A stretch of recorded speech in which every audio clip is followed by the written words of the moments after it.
Dear students, today I am here with chapter 7 of Snapshot book from class 11th. The name of the chapter is Birth, written by A.J. Cronin. Thank you, dear friend, for coming back on EME Education Made Easier, a channel just for you. If you have not yet subscribed my channel, do subscribe the channel because there's a lot more to come and each video is definitely going to be beneficial for you. This chapter is an excerpt from the Citadel that revolves around Andrew Manson. It's an account of how the newly graduated medical practitioner helped in bringing Joe and Suzanne's child into the world despite going through a tough time with his girlfriend Christine.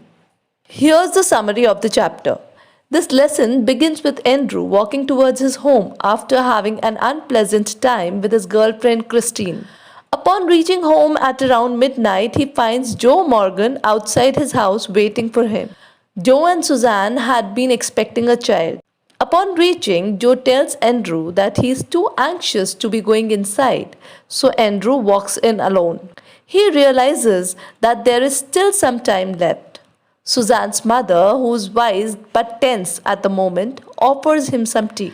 While he is sipping his tea, he begins thinking about his girlfriend.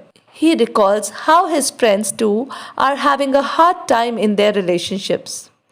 On the other hand, he feels that marriage is meant to be something peaceful and cheerful. Thus, he finds himself in a conflict. Suzanne's mother tells him how worried Suzanne is for the child because the situation is complicated. After performing the procedure, the child is born but is lifeless. Confused between addressing the child or the mom, who herself laid unconscious at the moment, he chooses to look after Suzanne first. He injected her with a few medicines, and when he realized that her heart was regaining its strength, he turned towards the child. It was a boy in perfect shape. He suddenly remembered that it was a case of restricted oxygen supply, and thus he instructed the nurse to get hot and cold water. The nurse, reluctant at first, got him what he needed and he juggled the child in hot and cold water simultaneously. After all his effort, the child still lay lifeless. All others had already lost hope, while he continued with the procedures. Finally, the child heaved and got his breath. His body was no longer still, leaving everyone surprised. The nurse muttered words of prayer while holding the child. The grandmother was also praying while Suzanne still laid unconscious.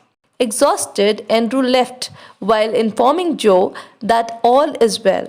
While he was walking home at around 5 in the morning, his heart was full at having accomplished something real in his life. That's all for today. In case of any doubts or queries, you can drop us a message on Instagram. Or you can also drop them in the comment section below. I'll revert to them as soon as possible. See you in the next video. Till then, bye-bye.